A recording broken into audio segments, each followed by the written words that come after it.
Hello students, तो यहाँ पे अब हम लोग बात करने जा रहे हैं एप्लीकेशंस ऑफ गॉस थ्योरम। अब एप्लीकेशंस ऑफ गॉस थ्योरम में बच्चों जो पहला हमें डेरिवेशन करना है वो क्या है कि electric field due to infinite line charge. कोई अगर एक वायर है उसको हम चार्ज कर दें तो उसकी वजह से इलेक्ट्रिक फील्ड को फाइंड करना हम यहाँ पे सीखने वाले हैं। बच्चों हम सपोज कर लेते हैं कि एक वायर है, ये मान लेते हैं एक वायर, ठीक है। और ये वायर कैसा है बच्चों, ये इनफाइनाइट लॉन्ग है, मतलब ये बहुत बड़ा। वैसे मैंने इतना मोटा बनाया बट ये बहुत थिन वायर है, ठीक है।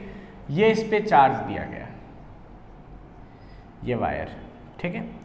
और ये इनफाइनाइट लॉन्ग, मतलब इधर भी इनफाइनाइट उधर भी इनफाइनाइट, पूरा लंबा लंबा वायर। और इस वायर पे लीनियर चार्ज डेंसिटी लैम्डा है, इसकी लीनियर चार्ज डेंसिटी, ठीक है। ये कितनी है इसकी, लैम्डा। अच्छा, लीनियर चार्ज डेंसिटी होती क्या है जरा याद करो।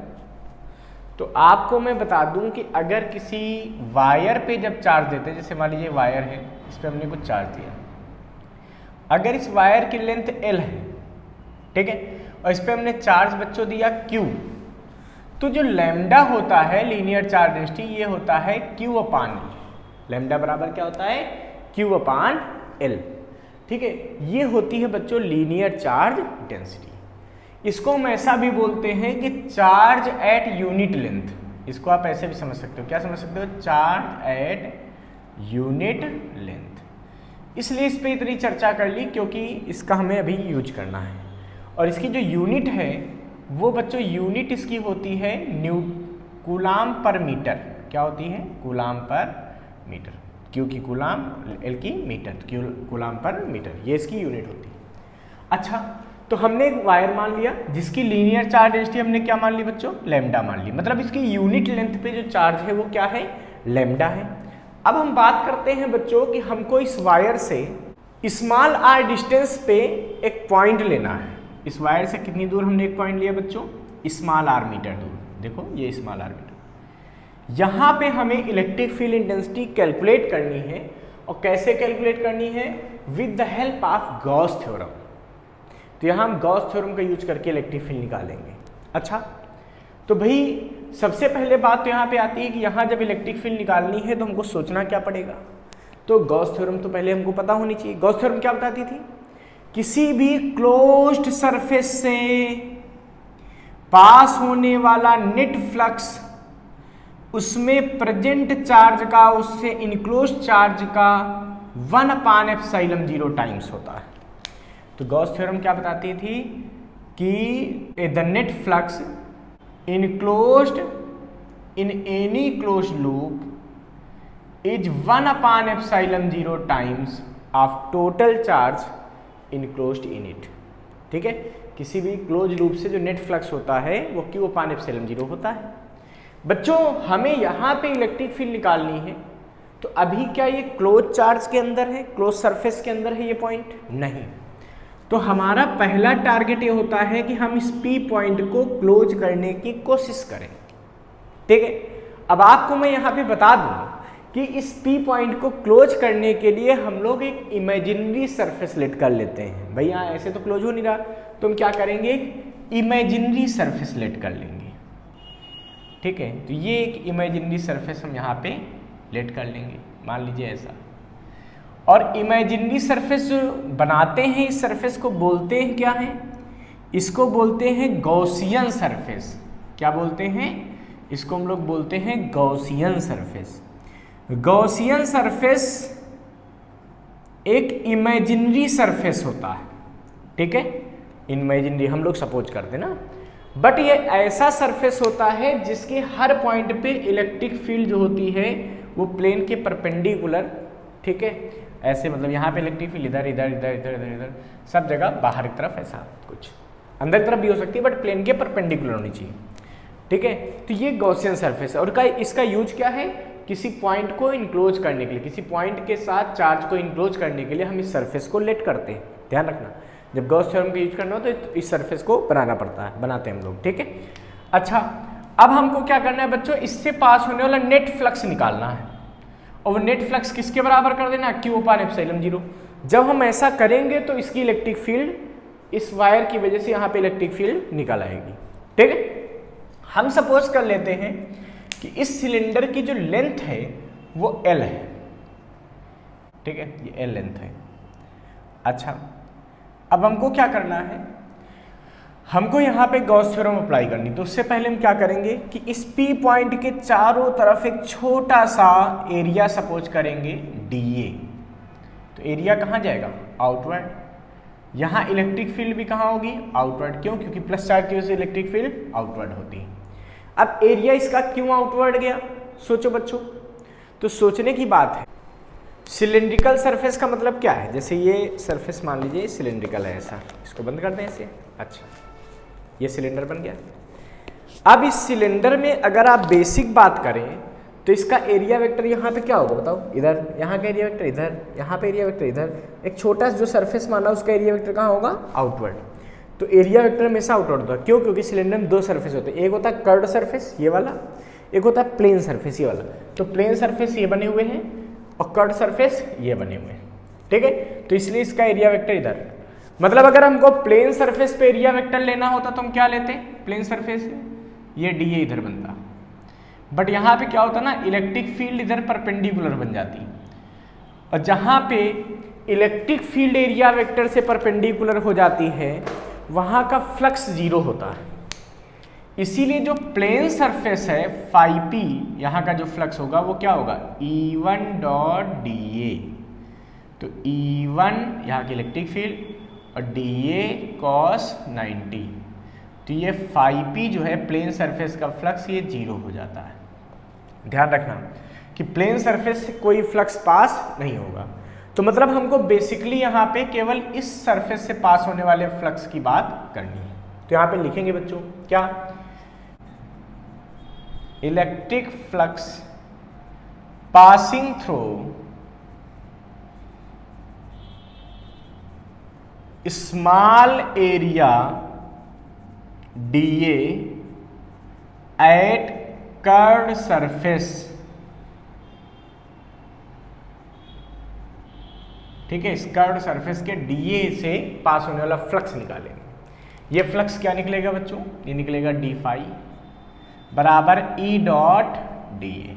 ठीक है, तो d फाई बराबर क्या हो जाएगा, E dA cos 0 डिग्री। क्यों, A डॉट B बराबर क्या होता है, AB cos थीटा।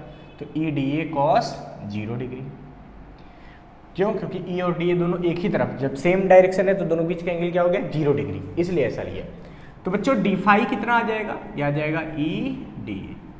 अच्छा, हमको ये पता है कि प्लेन सरफेस से तो कोई फ्लक्स होगा नहीं, ऐसे यहाँ भी प्लेन सरफेस से कोई फ्लक्स नहीं होगा। क्यों, क्योंकि यहाँ भी देखो अगर प्लेन सरफेस से लोगे तो एरिया कहाँ जाएगा इसका, नीचे, और इलेक्ट्रिक फील्ड कहाँ जाएगी, आउटवर्ड, इधर बाहर तरफ। तो यहाँ भी 90 डिग्री बनेगा। तो प्लेन सरफेस से कोई फ्लक्स पास नहीं होगा। क्यों, क्योंकि इनमें इलेक्ट्रिक फील्ड और एरिया वेक्टर क्या है, 90 डिग्री है। तो जो भी फ्लक्स पास होना है नेट फ्लक्स, वो किससे पास होगा, कर्व्ड सरफेस से, इसके कर्व्ड सरफेस से। तो यहाँ पे हम लिखेंगे बच्चों कि इस छोटे से एरिया का फ्लक्स निकाल चुके हैं, इसको इक्वेशन नंबर 1 डाल दें। अब लिखेंगे क्या, so net flux passing through Gaussian surface. ठीक है, कितना होगा भैया नेट फ्लक्स, तो फाई बराबर इसको इंटीग्रेट कर देंगे E dA। ठीक है, तो फाई बराबर हो जाएगा E। तो देखो यहाँ पे चूंकि सबकी डिस्टेंस इक्वल है तो हर जगह इलेक्ट्रिक फील्ड की वैल्यू इस पूरे गॉसियन सरफेस में, कर्व्ड सरफेस पे सेम होगी। यहाँ जो इलेक्ट्रिक फील्ड वही यहाँ, वही यहाँ, वही यहाँ, वही यहाँ, हर जगह। तो कर्व्ड सरफेस में हर जगह इलेक्ट्रिक फील्ड सेम होगी, इसको बाहर ले सकते हैं। तो अंदर बचेगा केवल dA। अब सोचो आपको फ्लक्स चाहिए। ठीक है, तो फ्रॉम गॉस थ्योरम अगर आप बात करें, यहाँ पे फ्लक्स की वैल्यू बता सकते हैं फ्रॉम गॉस थ्योरम। क्या लिखेंगे, फाई बराबर क्या होता है, हमने क्या पढ़ा, गॉस थ्योरम क्या कहती है, किसी भी क्लोज सरफेस से पास होने वाला नेट फ्लक्स, उसमें प्रेजेंट चार्ज का 1/ε0 टाइम्स। अब इसमें चार्ज कितना प्रेजेंट है देखेंगे, तो भाई गॉसियन सरफेस इतना है, इसमें कितना चार्ज होगा सोचो। तो हमने बताया कि इसकी यूनिट लेंथ पे चार्ज लैम्डा है, मतलब इसकी surface linear charge density lambda है। तो यूनिट लेंथ पे चार्ज क्या है? लैम्डा है ना। तो 2L लेंथ पे कितना होगा? चार्ज एट यूनिट लेंथ हमने लैम्डा मान रखा है Q/L से। अच्छा, तो जब यूनिट मतलब एक, तो एक लेंथ पे चार्ज लैम्डा है, तो 2 लेंथ पे 2 लैम्डा, 3 लेंथ पे 3 लैम्डा, 4 पे 4 लैम्डा, तो L लेंथ पे कितना होगा? L lambda. इसका मतलब फाई बराबर जो Q/ε0 लेना है, तो Q इनक्लोज्ड अपान ε0 आएगा, यानी कि फाई यहां से आ जाएगा, Q इनक्लोज्ड कितना होगा? L लैम्डा अपान ε0। ये फाई आ गया, ये क्या आ गया? फाई आ गया। अच्छा सोचो इसका एरिया वेक्टर का इंटीग्रल कितना आएगा? सोचो बच्चों, dA। तो इसको जब इंटीग्रेट करोगे तो एरिया छोटा सा हमने dA लिया था, अब टोटल एरिया चाहिए। तो हमको पता है ना कर्व्ड सरफेस का एरिया लेना है सिलेंडर में। क्यों? क्योंकि प्लेन का तो फ्लक्स 0 हो चुका है, तो फ्लक्स में हमको कौन सा एरिया चाहिए? कर्व्ड सरफेस का। और किसी सिलेंडर के कर्व्ड सरफेस का एरिया क्या होता है? 2πRL। क्या होता है? 2πRL। ठीक है, R इसकी रेडियस है, L इसकी लेंथ है।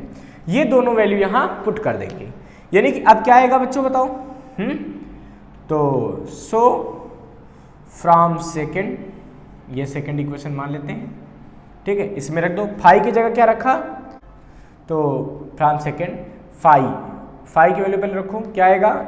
L लैम्डा अपान ε0 बराबर E इंटू DA का सरफेस एरिया। जब DA का इंटीग्रल किया तो क्या आया? 2πRL। कितना है? 2πRL। L से L क्या हो गया? कैंसिल हो गया। E बराबर यहां से बचेगा, इधर लिख दे बच्चों। अच्छा एक काम करो, इसको नोट कर लो फटाफट, पहले नोट हो गया, ये चीज हटा दे।